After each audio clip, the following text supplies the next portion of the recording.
Olá, Daisy. Oi, Vitor, tudo bem? Tudo ótimo e contigo? Como é que você está? Tudo bem. E você aí Ai, de manhã bem cedinho, então? de manhã bem cedinho por aqui. E nós Que com, bom te encontrar.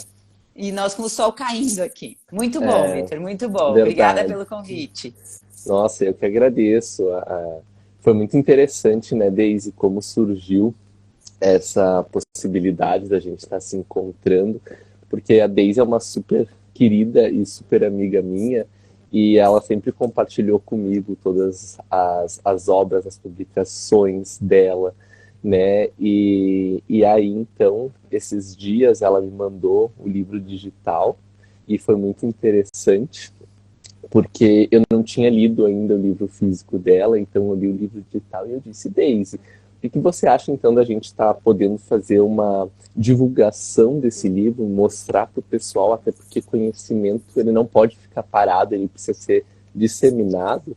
Então, o que você acha da gente estar conseguindo aí disseminar esse conhecimento para o público, que é uma coisa tão importante, é uma temática tão difícil e ao mesmo tempo a gente precisa falar muito sobre sexualidade, né, Daisy? Então, muito bem, né? Quero dizer bem-vindo e bem-vinda a todos que estão entrando aí na nossa live, no nosso bate-papo.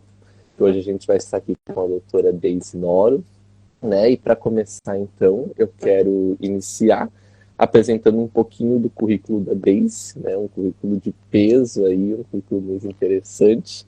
Então, a Daisy Noro, ela é bióloga, né, pela Universidade de Caxias do Sul, doutora e mestra pela Universidade Federal do Rio Grande do Sul. Ela também é escritora, consultora, pesquisadora e palestrante sobre educação, gênero e sexualidade, autora do livro Manual de Instruções aos Pais do Século XXI, e tem publicações em revistas nacionais e internacionais também.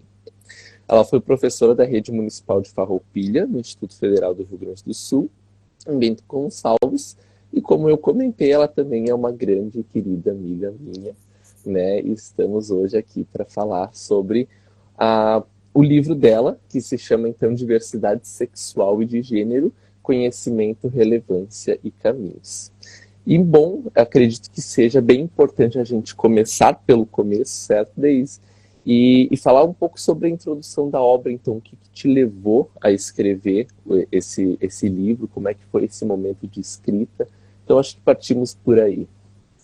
Tá ótimo. Deixa eu agradecer muito pela nossa amizade de todo esse tempo e eu estou muito feliz com esse nosso momento. Bem, Vitor, então eu sou pesquisadora desde 2015.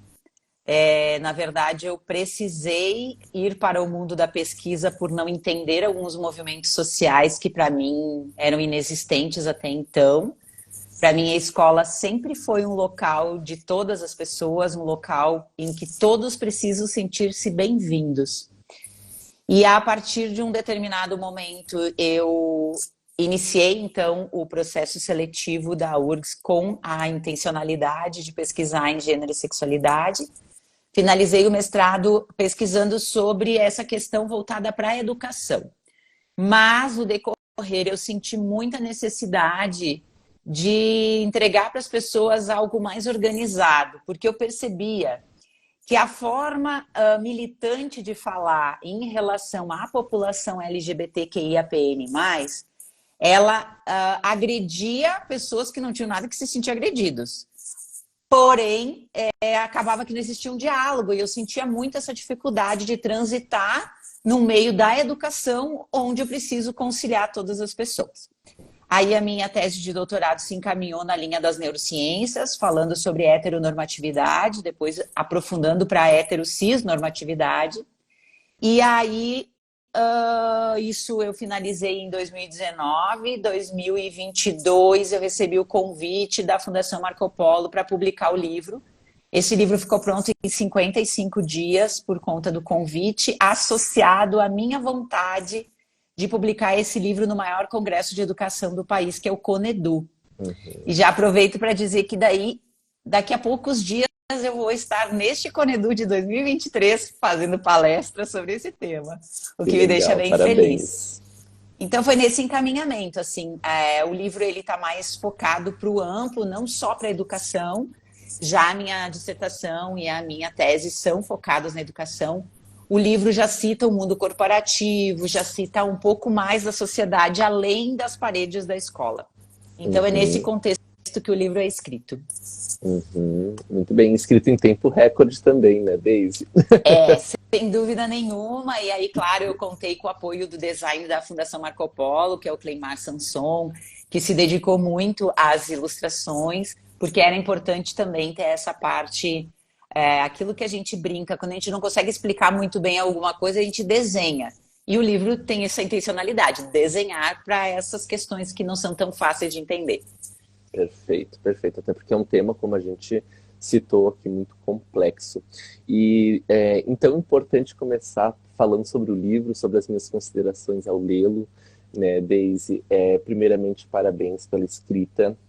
Quando a gente se propõe a escrever sobre algo complexo, a gente tem que pensar como atingir todos os públicos e como transformar essa escrita em algo que seja fácil de ler e compreender, principalmente, né? Porque já como o objetivo é que a gente consiga atingir a maior quantidade de públicos possíveis, então a gente precisa ter em consideração que a nossa escrita ela precisa ser acessível a todos esses públicos, né, a diversas idades. Então, eu acho que só por isso já é um desafio.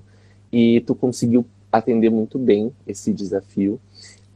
O livro, pessoal, ele é um livro muito dinâmico. É muito bom de ler o livro, porque além de ser dinâmico e algo ir engatando um assunto no outro, ele também é muito explicativo. E um breve spoiler aqui do livro que eu achei interessantíssimo foi a questão do QR Code, né? Então, a Deise, ela utiliza muitos QR Codes durante o livro, onde dá acesso a outros materiais para aprofundar esses conhecimentos, o que com certeza enriquece ainda mais o livro, porque é humanamente impossível, né, escrever um livro e conseguir aprofundar tudo que a Deise traz no livro dela, né? Porque são muitos conceitos diferentes, conceitos que por vezes as pessoas não estão acostumadas a ler, a ouvir. Inclusive a gente vai debater um pouquinho sobre eles ao decorrer, né? Deise, ela vai nos contextualizar, nos explicar algumas coisas em relação ao livro dela. Mas então é um livro que ele é muito interessante porque ele se transforma em um livro de uma leitura muito acessível e ao mesmo tempo que te possibilita aprofundar conhecimentos em outras áreas também, da própria sexualidade e, enfim, aí tem uma mistura sobre as políticas públicas, sobre o esporte LGBTQIAP+, né, N+, então o quanto que ele vai se tornando um livro muito gostoso de ler e muito rápido de ler, né? Não é um livro que aborda conceitos de uma maneira intensa e, de certa forma, por vezes maçante, pelo contrário. É uma leitura muito prazerosa e foi muito bom lê-lo, né? Também li em tempo recorde, Daisy. Eu sentei 2 vezes para lê-lo e li metade na primeira, metade na segunda. Então, mais uma vez, parabéns pela escrita. Com certeza ficou muito bom, muito dinâmico. Então, acho que para a gente introduzi-lo, falar um pouco sobre o livro e também introduzir alguns conceitos, a gente pode começar por um super difícil, que é o que é sexualidade, né, Deise? Pois então, Vitor, só esclarecendo a questão dos QR Code, a preocupação é não tornar o livro muito denso. E aí a pessoa busca aquilo que ela achar que ela precisa aprofundar, tá ali, põe o celular, já acessa, e é essa a ideia, justamente.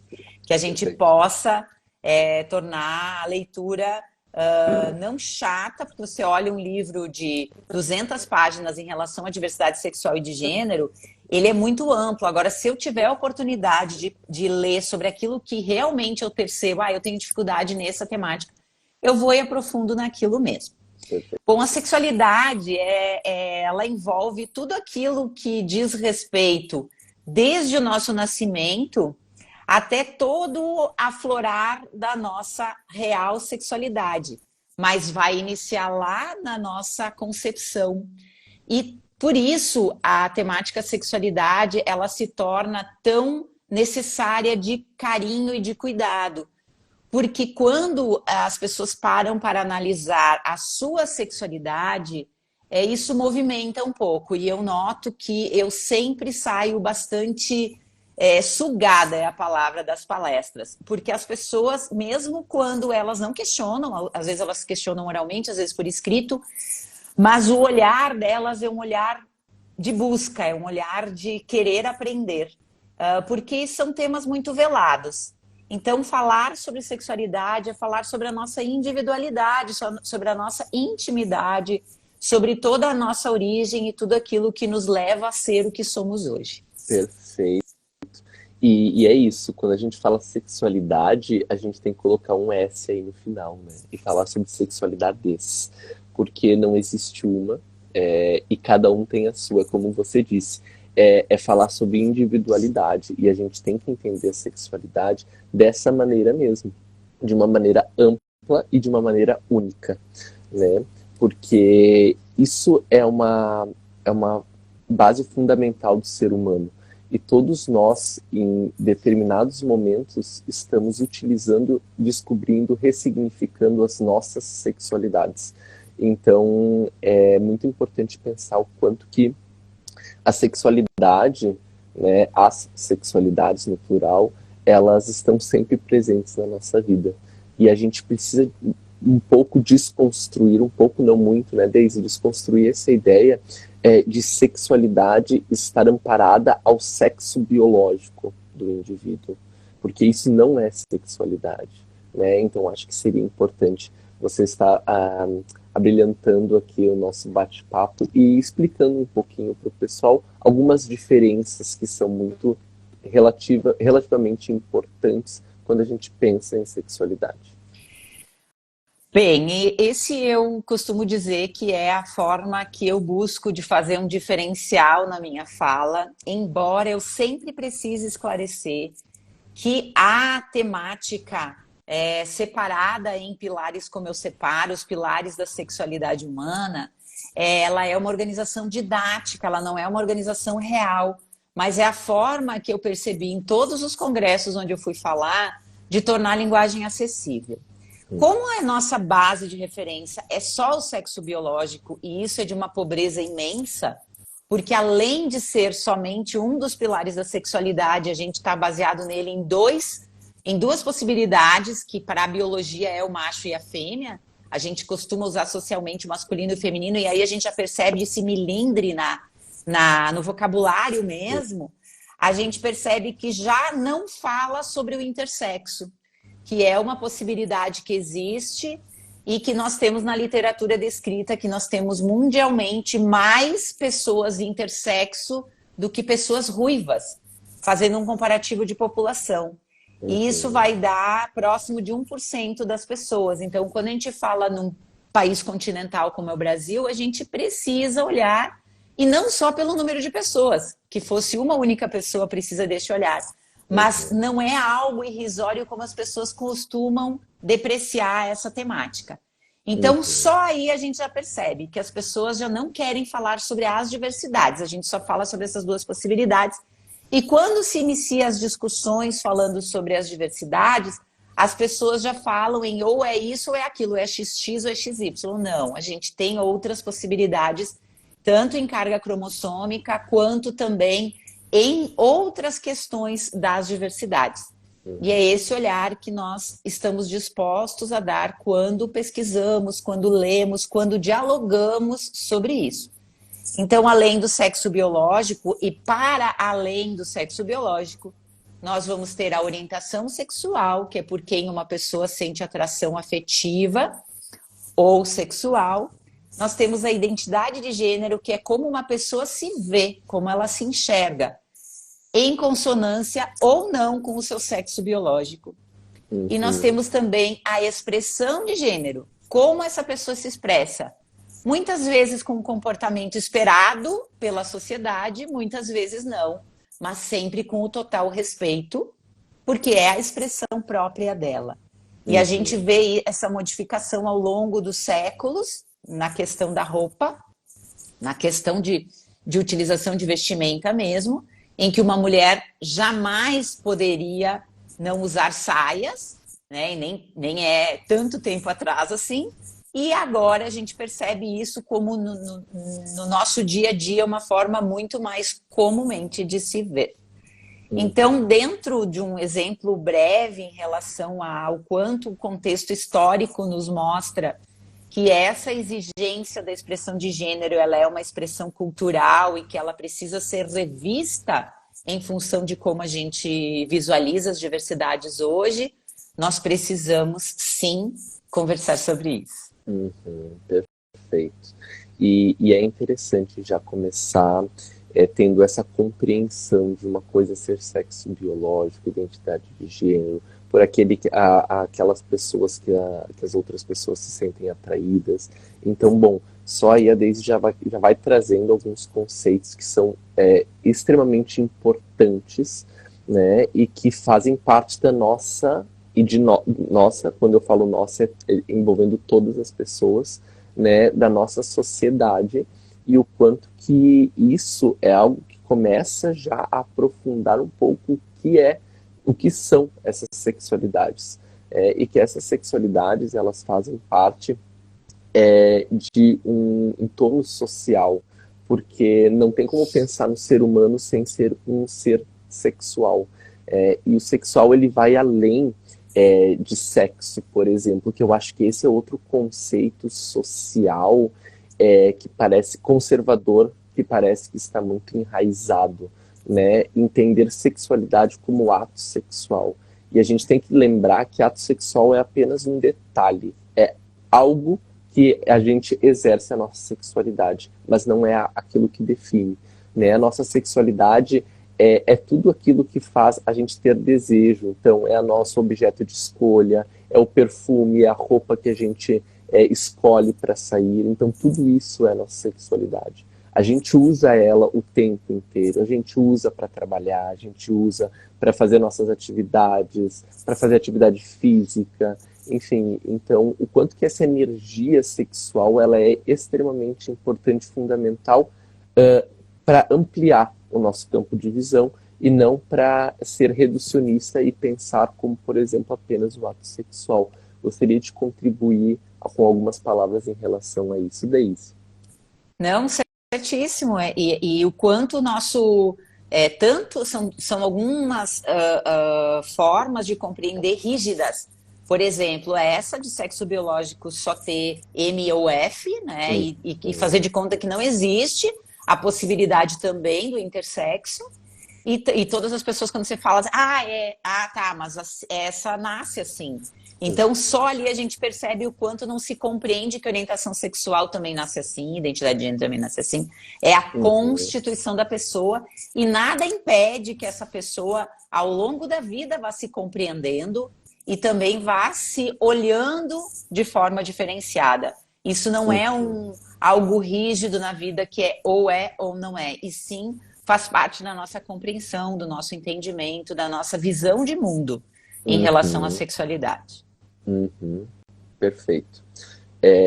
Acredito que outra coisa que chama muito atenção, porque quando se pensa em sexualidades, geralmente se tem um olhar para aquilo que foge do suposto heteronormativo, né? E aí a gente tem uma sigla, que é muito...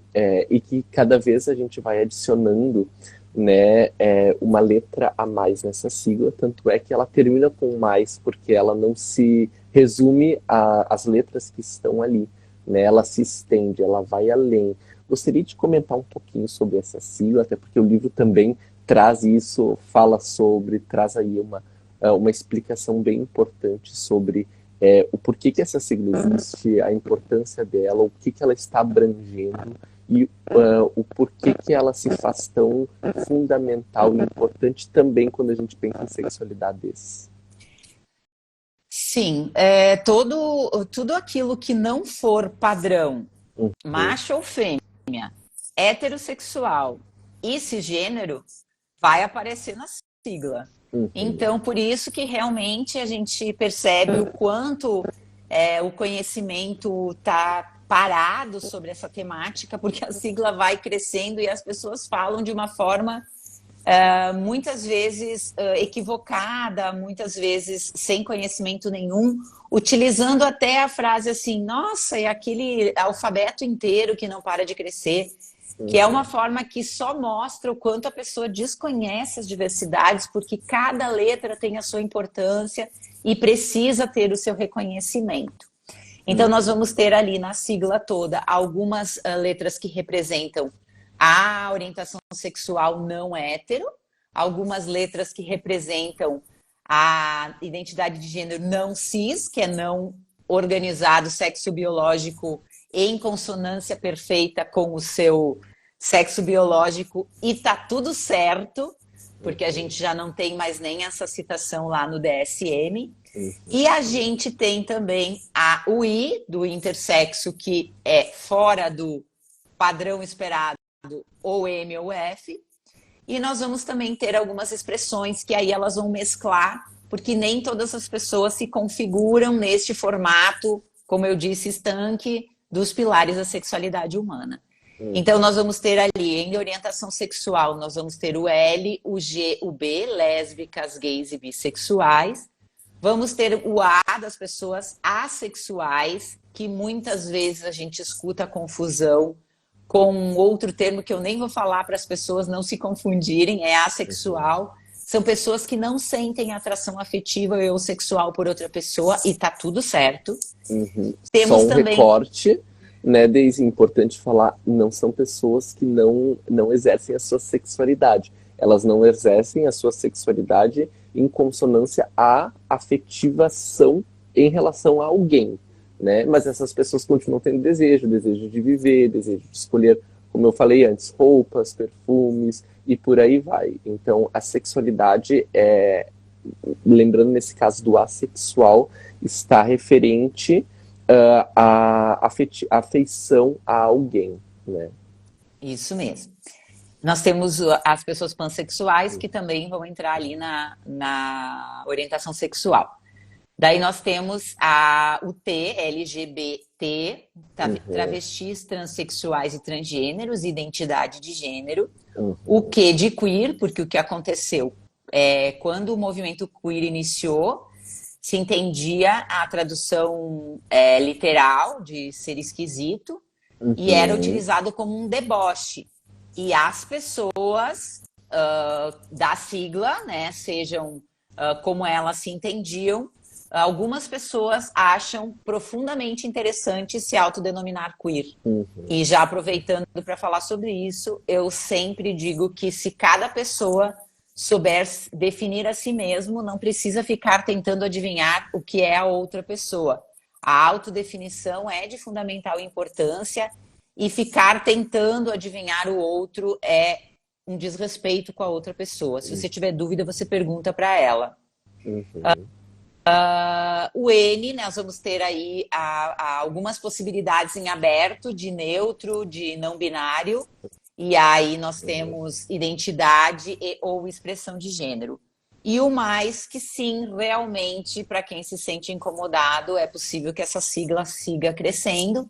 Quando eu comecei a estudar sobre isso, se utilizava muito LGBT, mas eu, para dizer a verdade, sou do tempo do GLI, que ainda tinham...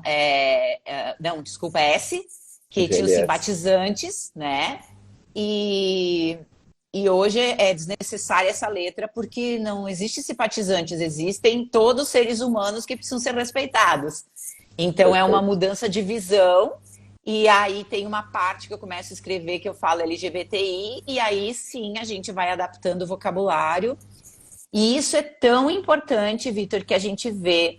Por exemplo, quando eu escrevi minha tese, eu falava que no Brasil a gente só tinha a possibilidade de registrar uma criança com F ou M, né?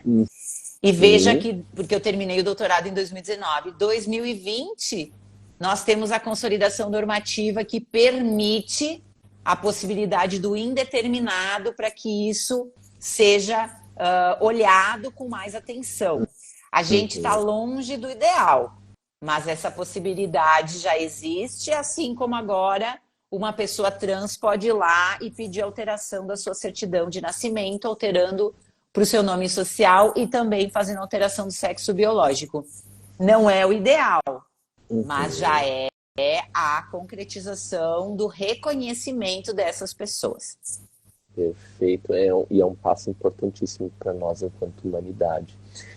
Quando a gente pensa em luta por direitos iguais, a gente tem que levar em consideração que as nossas sexualidades, né, que elas são plurais na nossa vida, e as sexualidades das pessoas que permeiam a nossa existência, que vivem com a gente no nosso cotidiano e também não, devem ser respeitadas, porque isso é uma questão de direitos humanos, é respeitar a sexualidade do outro. Mas a gente sabe que essa não é uma realidade mundial, né? Pelo contrário, não importa onde do hemisfério do mundo que a gente esteja, né, essas diversidades elas vão acontecer. E obviamente também vai acontecer da sexualidade alheia me incomodar. E por que me incomoda então, Deise, a sexualidade do outro se ela não diz respeito à minha? Bem, Vitor, aí nós vamos ter alguns autores que falam sobre a temática e eu vou citar Daniel Borrillo. Ele fala que o incômodo do outro é a não aceitação da sua homossexualidade. Essa é uma frase bastante forte dele e que nos leva a pensar que talvez não sejam todas as pessoas que é isso que acontece, mas esse ódio, esse incômodo, esse não quero que chegue perto, ele tem algo a ver com o que isso causa em mim. Porque se realmente eu respeito a minha sexualidade e eu respeito a da outra pessoa, eu jamais vou ficar incomodada, me sentir ofendida, ou vou precisar agredir verbal e, infelizmente, fisicamente no Brasil. Então, o Brasil é o país do mundo que mais garante direitos à população LGBTQIAPN+, e é o país que mais mata. Então, realmente, isso nos faz pensar que esse incômodo tem correlação, sim, com o quanto esta outra pessoa mexe com a minha sexualidade. Perfeito. É importante comentar também, pessoal que está nos assistindo, vocês sintam-se à vontade para mandar as suas perguntas para a Deise, né, que a partir do momento a gente já vai conseguindo responder também. Então, fiquem bem à vontade, vão interagindo, podem mandar perguntas, esclarecimentos, enfim, estamos extremamente abertos e queremos, inclusive, contar com o apoio de vocês aí e com as dúvidas também, tudo que a gente conseguir responder, a gente vai estar respondendo ou encaminhando uma busca para possíveis respostas, porque é isso, né? É o conhecimento que gera dúvida, né, Deise? Caso contrário, a gente não tem dúvida de nada, porque se a gente não sabe... Exatamente. Para que a gente consiga questionar, a gente precisa um conhecimento base, de base. E muitas vezes sobre essa temática as pessoas não têm. E às vezes depois desse momento pode vir a dúvida. Meu direct fica à disposição também. Eu abro caixinha de perguntas também. Nos meus stories eu vou respondendo essas perguntas. E eu deixo também salvos nos destaques da minha página do Instagram. Então fica à disposição. Perfeito, isso. Até porque a Deise é uma pessoa extremamente acessível e uma pessoa incrível, né, por assim dizer. Agora que tu falou sobre isso, Deise, e complementando com o seu livro, eu tenho uma pergunta para te fazer, que eu anotei aqui, que eu acho que é uma pergunta bem importante e já vai abrangendo um pouco mais das sexualidades, né? O seu livro, então, ele é uma ótima introdução à temática, por ser extremamente didático, né? E, obviamente, ele faz com que as pessoas fiquem curiosas em relação a vários temas que você aborda, né? Mas quais outras leituras você também indicaria e por onde mais a gente poderia começar a estudar sobre sexualidade? Bom, Vitor, aí a gente tem uma questão que é o que a pessoa se interessa por estudar. Eu vou fazer um apanhado geral, assim, mas aí se depois alguém quiser me questionar mais diretamente, por exemplo, eu quero saber mais sobre pessoas intersexo, eu quero saber mais sobre nome social, eu quero saber mais sobre a origem da homofobia, sobre o que leva uma pessoa que eu já citei, Daniel Borrillo. Nós temos Jimena Furlani, que é uma pesquisadora da Universidade Federal de Santa Catarina, que é extremamente dedicada ao tema. Nós temos, por exemplo, que fala sobre as neurociências voltadas para a diversidade sexual e de gênero, Suzana Herculano Hausel. Nós temos falando especificamente sobre gênero, porque quando eu comecei a pesquisar, as pessoas me mandavam muitas sugestões de textos falando sobre igualdade de gênero, e até tem uma parte do livro que eu falo, claro, que não está dissociado. Porém, aí eu respondia seguidamente, muito obrigada pelo material, mas eu pesquiso mais sobre identidade de gênero, justamente por essa questão de que o vocabulário confunde. Então, mais falando sobre gênero mesmo, aí nós vamos ter uma pesquisadora que é da URGS, que fala consideravelmente, né, sobre essa temática.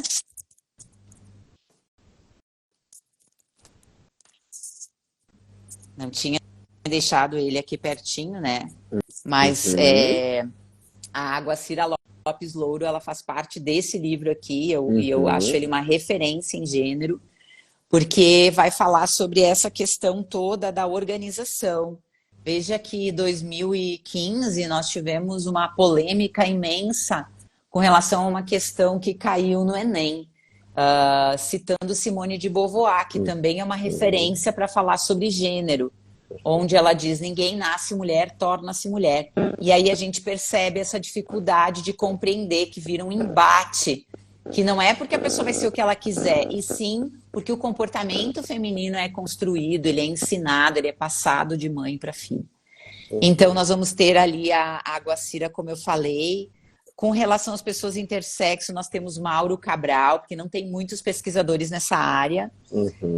Nós vamos ter também Nádia Pino, que fala sobre pessoas intersexo. Então, temos muitas possibilidades de aprofundamento bibliográfico. Teoricamente, em linhas gerais, eu citei esses, mas aí se a pessoa quiser depois me perguntar mais especificamente agora aqui ou na sequência, eu fico à disposição para aprofundar o referencial teórico. Perfeito. Então já vou aproveitar, tem mais uma pergunta aqui para você, que é uma pergunta sobre intersexualidade. É um tema bem importante, que eu acredito que a maioria das pessoas desconheça, então vale o nosso aprofundamento aqui também, né? Então, vamos lá. Intersexualidade gera curiosidade no seu livro e deixa os leitores curiosos, pois não é algo que vemos ou ouvimos falar com frequência. Você poderia nos esclarecer mais sobre intersexualidade aqui? Sim. Então, nós temos aí uma questão que a intersexualidade ela pode se manifestar na genitália da criança. Então, a partir do nascimento existe essa condição de só um pouquinho, não é M ou F, e aí a gente já encaminha nessa grande vitória que nós tivemos a partir de 2020. O Rio Grande do Sul foi o primeiro estado a aprovar a consolidação normativa, que possibilita esse campo sexo de ser preenchido de forma diferente dessas duas anteriores possibilidades. Porque daí, no nascimento, já o médico identifica que trata-se de uma criança intersexo.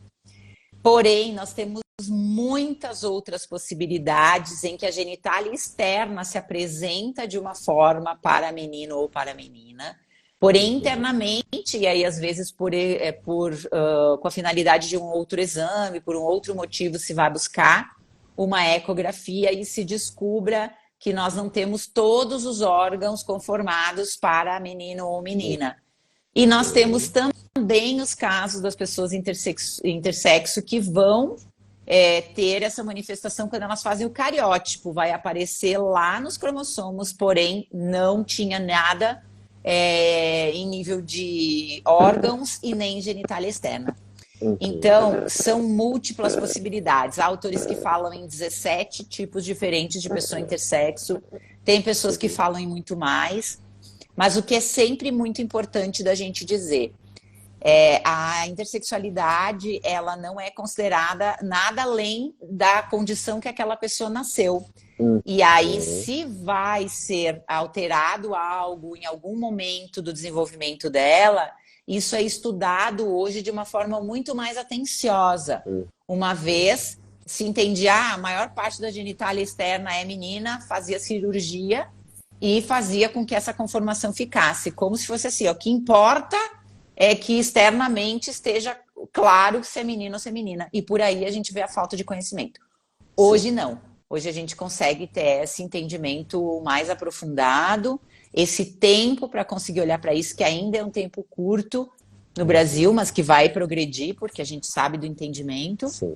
E aí a gente vai conseguindo ampliar esse conhecimento e fazer com que as pessoas também compreendam que esta é uma possibilidade de nascimento. Perfeito. Porque, como eu mencionei anteriormente, não é algo que a gente dissemine como conhecimento. Por exemplo, na escola, já faz alguns anos que eu saí dela, mas enfim, não se falava, e em hipótese alguma se falava sobre, né? Então, tu acredita hoje, por exemplo, Daisy, que as escolas elas estariam, e eu sei que essa é uma pergunta polêmica, mas que as escolas elas estariam melhores amparadas e preparadas para estarem abordando essas temáticas com os alunos? Sim, a gente vem num processo crescente do conhecimento, tanto social e especificamente com os professores. Os professores, quando não recebem formação em grupo, eles têm buscado a formação pessoal porque sentem a necessidade. E é a partir disso. E complementando sobre pessoas intersexo, eu sou da geração que a gente começou na escola a partir dos 6 anos. Então, não existia troca de fraldas.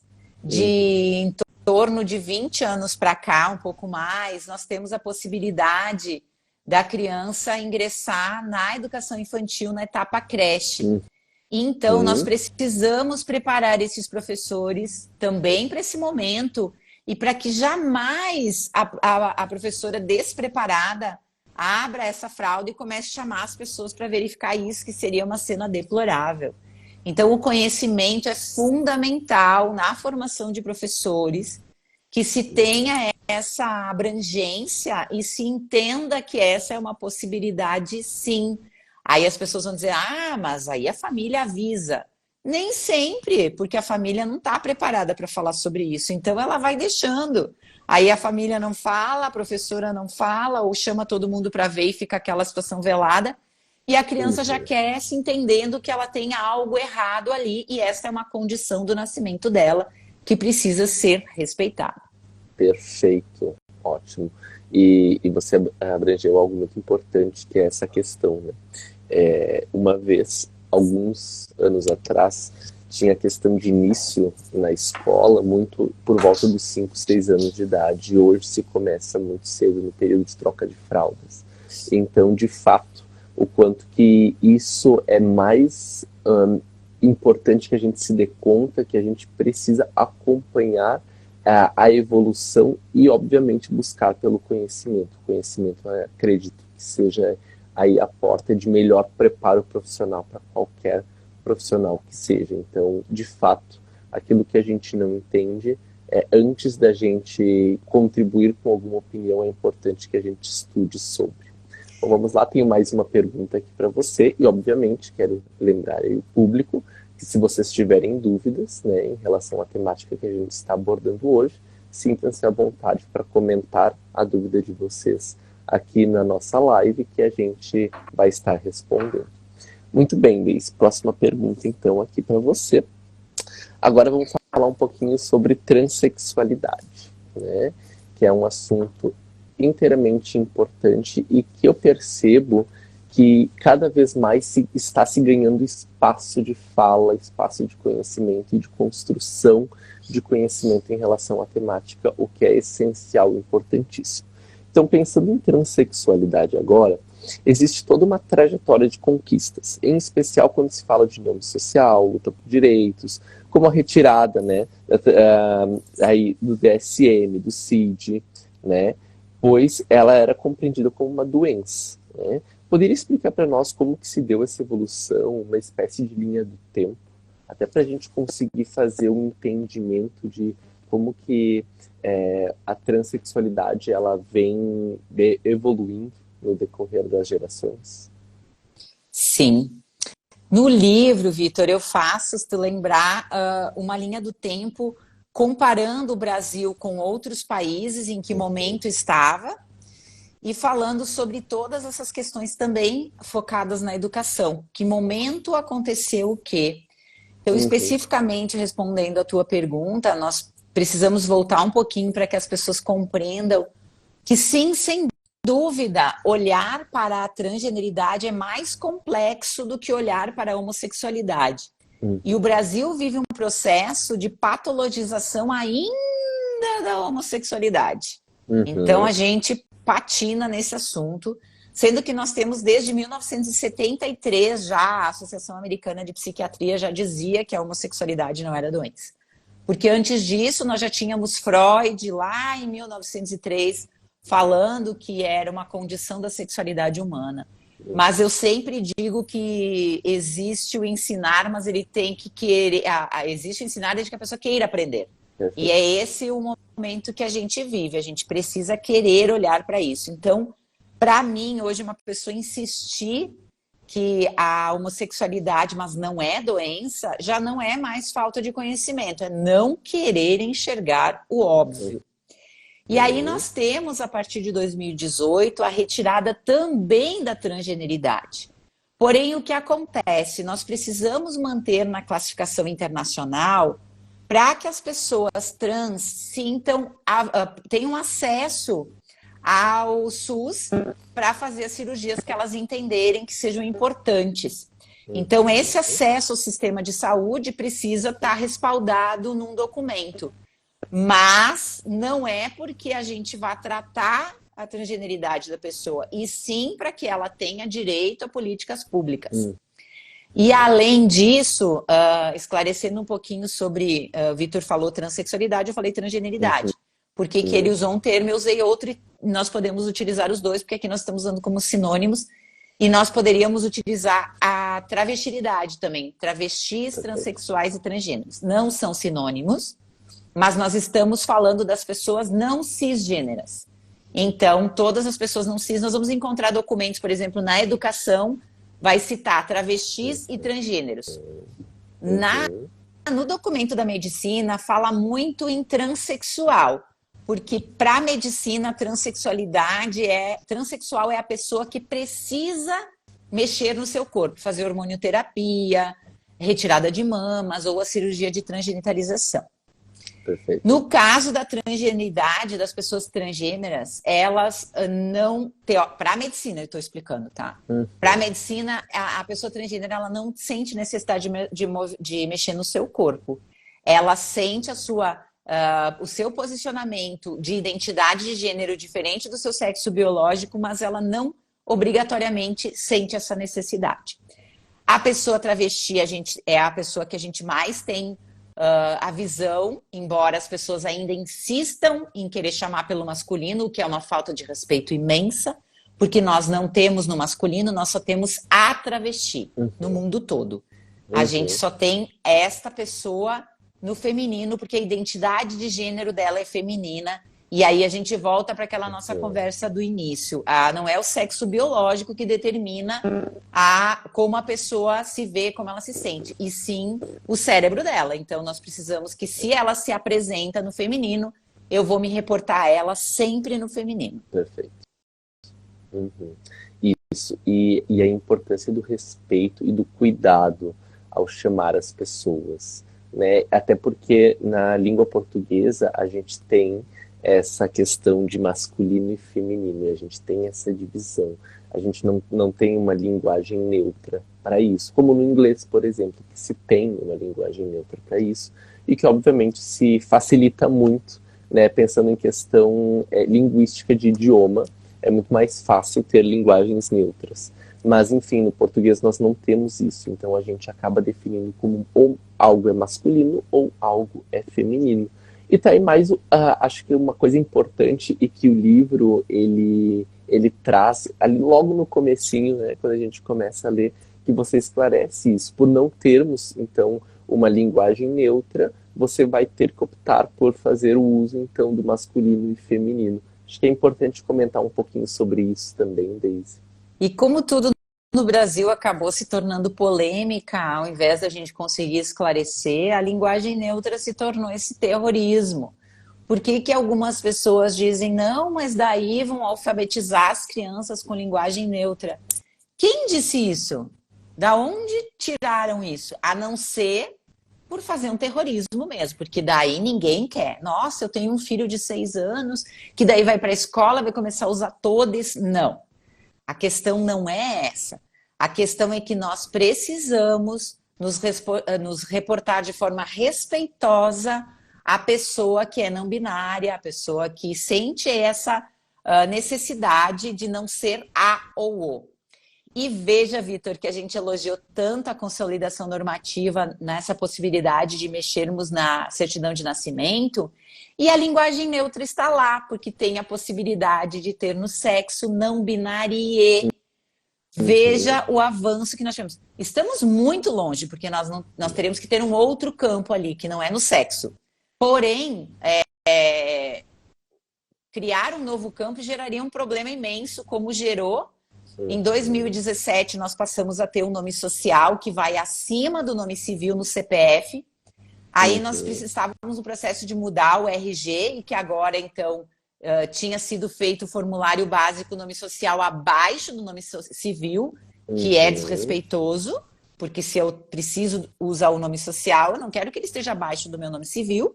Claro. E aí agora a gente tem um novo modelo do RG, respeitando o nome social acima, como deve ser, e essa situação da certidão de nascimento, utilizando a linguagem neutra. Então, se alguém precisa entender o que é a linguagem neutra, é para se reportar a essas pessoas, porque como é que eu vou botar que é não binária ou não binário?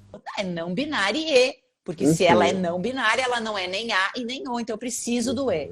É uma questão de que realmente o português não tem essa possibilidade e a gente respeitosamente se refere a essas pessoas utilizando a linguagem neutra. Sem terrorismo nenhum, sem incomodar criança nenhuma, porque eles botam a criança na conversa para tentar intimidar e não validar um diálogo necessário.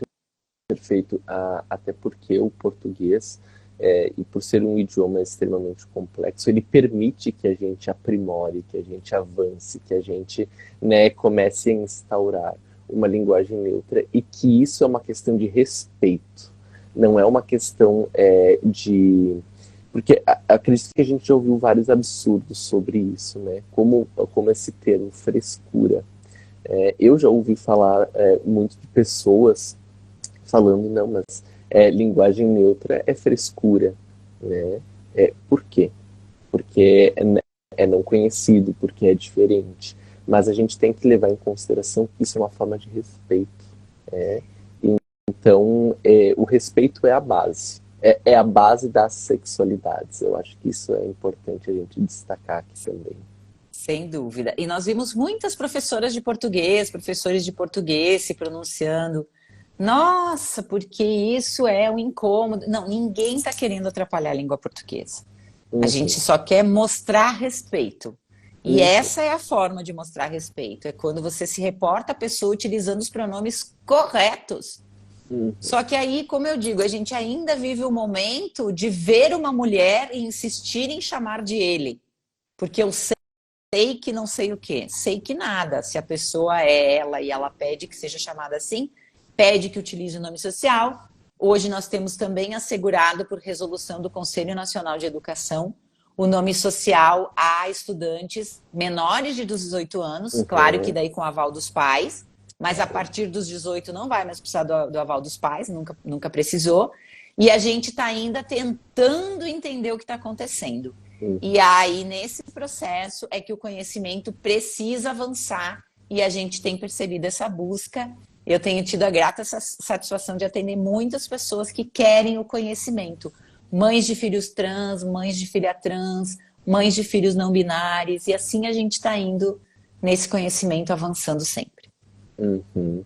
E é muito, muito bonito, muito importante quando os pais, eles não ignoram, eles têm essa compreensão e de que eles precisam estudar, precisam entender os seus filhos, e isso é muito lindo, isso eu vejo bastante na clínica, né, a preocupação de alguns pais em relação a isso, ao respeito ao seu filho, e isso é lindo, isso é amor, isso é algo que a gente precisa disseminar. Né? Não é feio não ter conhecimento sobre, porque conhecimento a gente adquire, né? O que é feio é o preconceito e a ignorância frente a não buscar um conhecimento de um tema que eu desconheço, mas julgo sem saber. Então, eu acho que era isso, Deise. Eu não sei se você gostaria de abrilhantar e aprimorar e falar mais sobre algum dos temas que eu talvez não trouxe aqui como discussão. Não, Vitor, acho que ficou ótimo. Acho que a gente rapidamente esclareceu alguns pontos que são muito importantes. Eu acho que é fundamental nós, tanto eu quanto você, ficarmos à disposição das pessoas. Claro. O teu conhecimento profissional, o teu posicionamento como psicólogo é muito importante, porque nós temos muitos psicólogos que desconhecem, tanto que foi necessário saiu um documento recente de orientação aos psicólogos aqui no Brasil, porque tinha muitos psicólogos fazendo aberrações na clínica. Então, eu quero agradecer muitos, o que eu tenho para dizer isso é muito obrigada por esse momento e que a gente possa continuar partilhando aí por muito tempo, eu e você, nossos conhecimentos. Com certeza, eu que agradeço por ter aceitado o convite, Deise. E lembrando todo o pessoal, então, a gente vai estar disponibilizando os nossos stories, o link, né, frente ao livro, para vocês estarem podendo adquirir o livro e também quem tiver o interesse de aprofundar os conhecimentos, tá aí uma ótima oportunidade, o livro da Deise, que é o que a gente tem como lançamento aqui no dia de hoje, que com certeza a gente continue aprofundando e fazendo mais lives e futuramente pessoalmente também, né, Deise, para a gente estar conseguindo disseminar conhecimento, que é muito importante e que é o que sempre vai nos salvar da ignorância, né, do preconceito. Sem dúvida nenhuma, Vitor. Muito obrigada mesmo. Um grande abraço, Deise, e um ótimo domingo para você. Para você também. Um beijo a todos e a todas. Beijo e a todos. Perfeito. Um grande abraço para todo mundo e muito obrigado pela participação também de quem nos assistiu, quem parou aí um tempo para nos ouvir também. E quem vai nos ouvir, porque fica disponível, Perfeito. Então também vai ficar à disposição. Um beijo. Perfeito. Um beijo. Até. Tchau, tchau.